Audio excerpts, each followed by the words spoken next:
ठीक वैसे ही हमको क्या करना है, हमको पढ़ाई में भी टारगेट लगाना है, पढ़ाई में भी टारगेट सेट करना है। सवाल उठेगा अगर कोई स्टूडेंट पूछे कि सर हम पढ़ाई में टारगेट क्यों सेट करें। होता है ना, जैसे हम किसी बच्चे से पूछते हैं जो कि मैट्रिक क्लास में अपीयर होने वाले हैं बोर्ड के एग्जाम में, या फिर 12th में भी अपीयर होने वाले हैं बोर्ड के लिए, तो उनसे हम लोग पूछते हैं कि भाई तुम्हारा मैट्रिक में या फिर 12th में क्या तुम्हारा टारगेट क्या है। तो बोलता है सर मेरे को 90+ हमारा टारगेट है मार्क्स अचीव करने का, या फिर 95+, या फिर 90%, या फिर 95%, कुछ भी बताता है वो। क्या उसका टारगेट है क्या।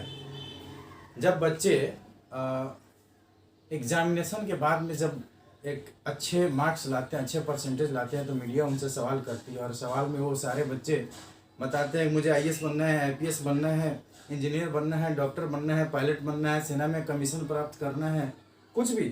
तो क्या ये उनका टारगेट है क्या। नहीं, ये उनका टारगेट नहीं है, ये उनका ड्रीम है। क्योंकि ड्रीम जो है चलते फिरते ड्रीम बनाया जा सकता है, बातों बातों में ड्रीम बनाया जा सकता है, सभाओं में ड्रीम बनाया जा सकता है, लेकिन टारगेट स्पेसिफाइड होना चाहिए, रिटन वे में होना चाहिए। इसलिए ये जो है टारगेट नहीं हो सकता है, ये हमारा ड्रीम हो सकता है।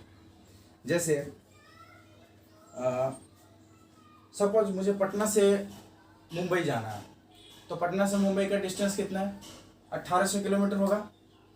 सपोज मानते हैं 1800 किलोमीटर होगा, तो उस 1800 किलोमीटर के लिए हम क्या करते हैं, हम रिजर्वेशन बुक करते हैं, टिकट बुक करते हैं। और टिकट का जो एक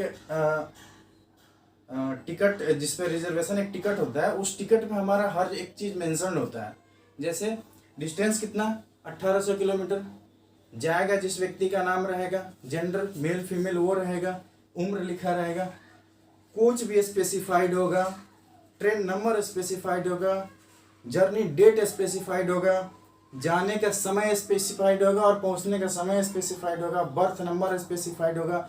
तो भैया जब 1800 किलोमीटर के जर्नी में हम इतना प्रिपेयर होते हैं, इतना हर चीज़ स्पेसिफाइड वे में होता है, इतना हर चीज़ रिटन वे में होता है, तो क्यों नहीं हम पढ़ाई के टारगेट को एक अच्छे स्पेसिफाइड वे में इसको सही ढंग से इसको तैयार करें, है ना। जैसे कि हम लोग अगर घर बनाते हैं, तो घर बनाने के पहले क्या होता है, पहले से प्रिपरेशन चलता है, 2-3 महीने से प्रिपरेशन चलता है। हम लोग नक्शे बनवाते हैं, इंजीनियर से, आर्किटेक्चर इंजीनियर से नक्शे बनवाते हैं, और इस नक्शे में 4 बार 5 बार 6 बार मॉडिफिकेशन होता है कि नहीं मुझे दीवार ऐसे चाहिए, खिड़की का ढंग ऐसे होना चाहिए, दरवाजा ऐसे होना चाहिए, इस एंगल में किचन होना चाहिए, इस तरह से पेंटिंग होना चाहिए, इस तरह से लाइटिंग का डेकोरेशन होना चाहिए। हर एक चीज़ को हम स्पेसिफाइड वे में करते हैं। तो जब सारी चीज़ को इतना सुंदर बनाते हैं, तो फिर लाइफ में जो हमारे पढ़ाई एक अच्छा मायने रखती है, फिर उसको हम क्यों नहीं स्पेसिफाइड वे में, उसको रिटन वे में क्यों नहीं टारगेट सेट करें, है ना।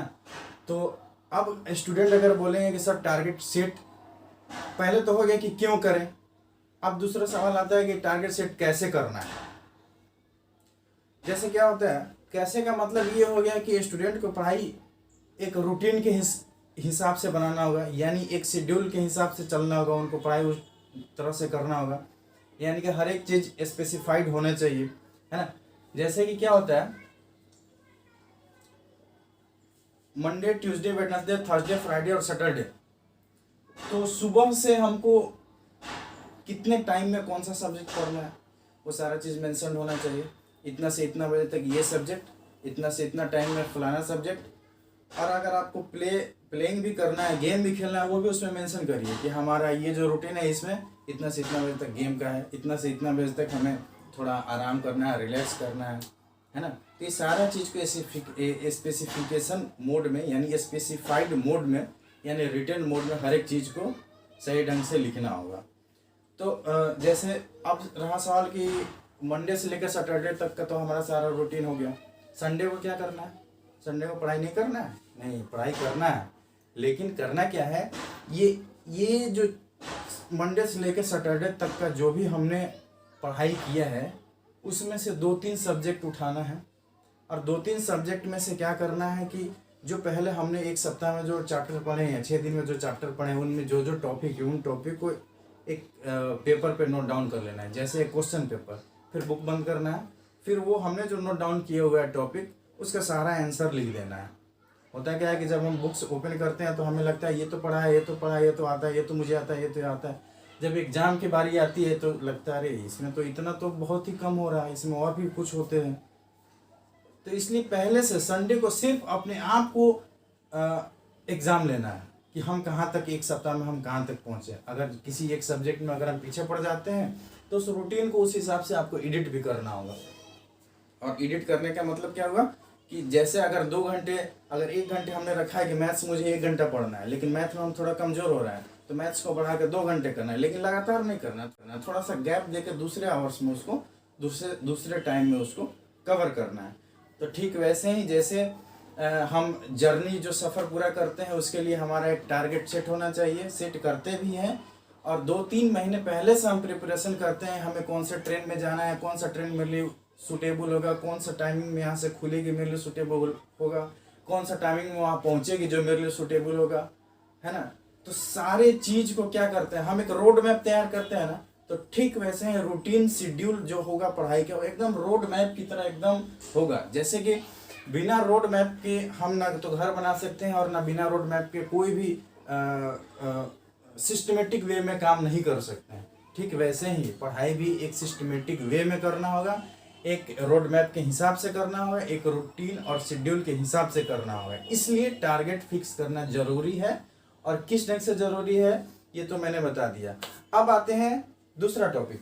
अच्छा हाँ, एक पॉइंट और है उसमें, वो पॉइंट ये है कि टारगेट को एक जगह में स्पेसिफाइड आपको करना होगा, एक रिटन वे में आपको लिख कर रखना होगा। जहाँ आप पढ़ते हैं, जहाँ आपका स्टडी रूम है, जहाँ आपका टेबल लगा हुआ है, जिधर आप पढ़ते हैं उसके सामने वाले दीवार पे एक स्पेसिफाइड वे में आप ये चीज़ लिख दें कि मेरा मैट्रिक बोर्ड या 12th बोर्ड में हमारा टारगेट रहेगा 90%।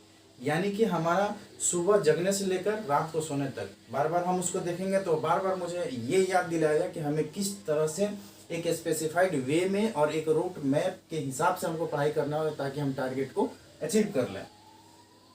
सिर्फ टारगेट सेट ही नहीं करना है, उसको अचीव भी करना है। तो उसके लिए बार बार वो, अगर दूसरी चीज़ ये भी रहेगी कि अगर आपसे कोई भी पूछेगा कि भैया आपका टारगेट क्या है, तो आप क्या बोलोगे, हाँ सर मेरा टारगेट रिटर्न किया हुआ है, हमारा टारगेट ये है, हमें ये चीज़ स्पेसिफाइड है कि हमें इतना टारगेट अचीव करना है। इसलिए टारगेट को स्पेसिफाइड करना है, उसको रिटन वे में लिखना है। अब आते हैं दूसरे